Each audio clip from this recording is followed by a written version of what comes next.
want more. So that's it. So that's how I spoke throughout that. So I'm speaking like Jackie Stallone. Yeah, I did a very naughty dub where I twisted your words around, so I'll make sure that you get that. What did you do to it? Did you sound even more naughty? Yeah, it's something we can't say it on the air. Yeah, look at the smile. Yeah, okay. I'm going to like that one. I really like that one. So how did you first get into this whole music scene? I kind of heard that I just really slept my way to the top. Well, I mean, that's the only way to do it. If you want to succeed.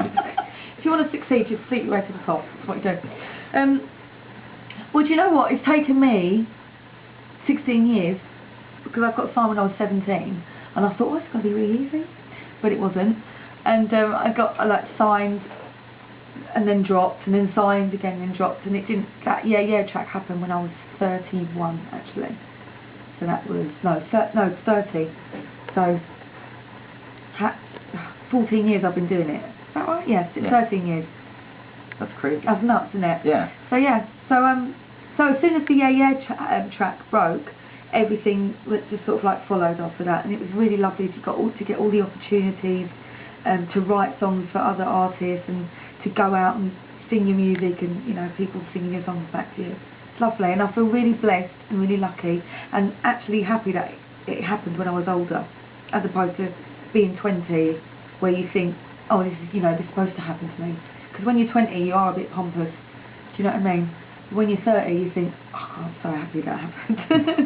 So it's cool. Well, it just shows that all the hard work has finally paid off and you appreciate it more. Exactly, and you do. And what happens is, as a result of having the failure of you know, having record deals and them not working out, is that you, having had the Yeah track happen to me, I've just like cried for days. It's like, oh my God, it's, you know, dreams do come true. And also it makes you smell the roses more. You're not rushing through it. You're not going, oh, you're on to the next thing. You don't change your goalpost. You just go, okay, this has happened and I'm really just going to savour it.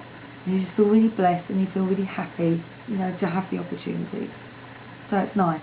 Well, I'm glad you stuck with it because, I mean... So am I, because I was thinking, I don't know what we're going to do. Didn't know what else to do. I started doing photography when it wasn't working out, and started doing photography and sold some artwork at an exhibition and stuff like that. But obviously this is what I do, and it's just lovely. I feel really happy that, you know, it's happened, and from that getting other opportunities to write. We've got that track on the Kylie album as well, so I'm really happy about that.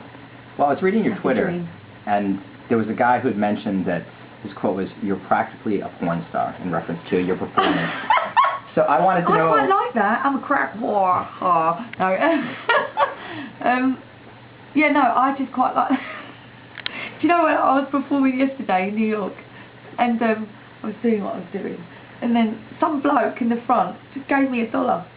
Yeah, have $1. I was like, it's like, you know, a bit of... I thought that's quite a compliment. It's a bit sort of slutty. It's a bit, you're a tramp. You're a tramp. Yeah, I just thought it was quite funny. Anyway, I earned $2 that night, so I was quite proud of myself. So yeah, I suppose going back to that, maybe it's going back to the naughtiness. You know, you have to be a bit naughty and a bit cheeky. So yeah, I'm happy with that comment. I like it. It's all good. So with all the, you know, Oscar-winning performances out there from, you know, different porn stars, is there a particular one that kind of summarizes your musical style? That's you know, I like the way you did that little tie-in. I've got no clue. I've got absolutely no clue about porn. I don't know who's who. I don't know. Oh, come on, I've seen the hotel bill. All I know is that I heard someone say a porn, the name of the film was called Shaving Ryan's Privates. And that's the only thing. I thought that was just a classic porn title, and I don't really know anything more about porn. I wish I did. I'm really sorry. I'm not actually lying. No, it's cool. Like, I don't. a good Boston porn name would probably be like Goodwill Humping. That's good. But you know, what about having the word whore in it? Because I like the way Boston people say that. She's a whore. Say that for me. Say it, please. She's a whore. She's a whore.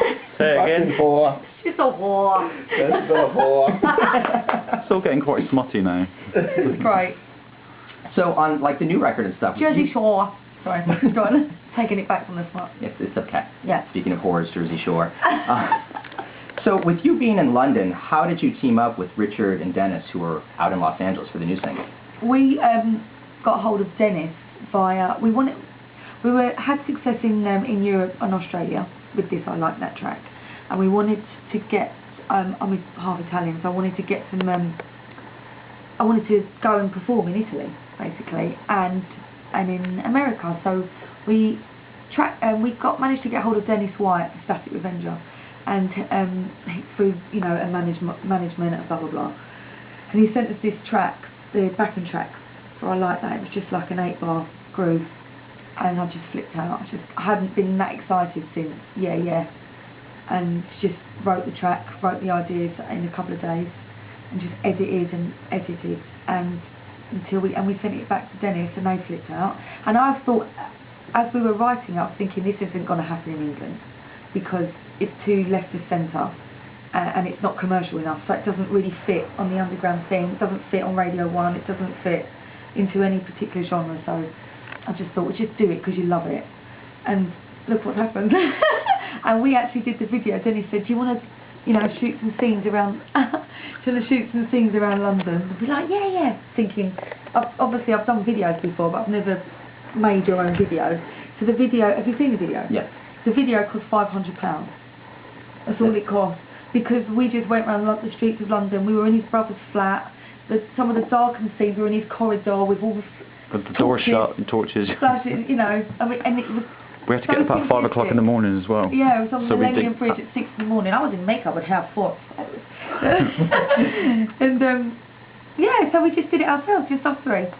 And it's so nice when it's like that, because it's pure and it's organic, and it's not premeditative, it's not thought out. You haven't got 15 record company executives saying you should be this and your cuff should be smaller, which I have had. It's like, oh, hello. So anyway, it's lovely, and it was really nice, and we were really happy when we got 500 views. Then we got 5,000 views, and then we got 5 million. 5 million. It's just unreal. It's just really, really odd and lovely. Well, it's taken a while, at least here in the States, to catch on. I know Richard had snuck me that track. I mean, yeah. God, which feels like a year and a half ago almost. Do you know what? LA took it about a year ago, I think. So in LA, it's like quite a big underground song. But and now it's getting played obviously on Kiss and AMP over there. So it's just really strange. It's great hearing that on the radio. Very strange how it's happening. So where is it being played over here? It's being played in a lot of places. Like when I'm out now, girls that you would never think would request that record. So it is being played. I didn't know it's being played over here. Yeah, there's certain stations that are going out on it and playing it. So it's got like an underground little vibe on it. Yeah. Oh, that's great. That's really pleased me. So some people are going to know it when I'm going to sing it tonight. Exactly. Cool. So and DJs have been hammering it in the clubs for a while now too. I didn't know that. Yeah, we're good like that. You're good. I'm leading the charge over here, baby. You are, man. It's your lashes. Your lashes. So for those people out there that might not have heard the record, kind of explain what it's about. It's about being naughty. It's a whore. No, it's about living in the moment. It's about just feeling it and doing it. That's really all it is. It could be anything. It could be going to the club. It could be having sex. It could be getting the best clothes. It's just about just feeling it right in that moment, and that's it. It's that simple. All right. Well, let's feel it right now. Why don't you introduce it for everyone? I'm feeling it right now, baby. This track is called I Like That, and you want to hear it. I like the Gucci, I love the dollar bill. That's the line that all the girls sing. All the girls sing that song to me. That's why they're chucking dollar bills at you. Gucci, yeah, I love the dollar bill. They do, and they chuck those dollars at me. I've been earning lots of money from it. Yeah, I heard a whole $2 in Yeah, exactly. Hopefully I'll get 20 tonight.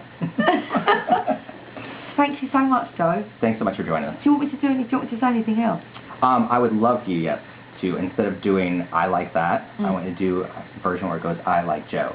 Okay. And I'm going to cut it in. I like Joe. So when I go, I like the Joe Bermudez, I like the dollar bill, I like to listen to Mass Movement. I like to listen to Mass Movement. I like the Gucci, I love the dollar bill.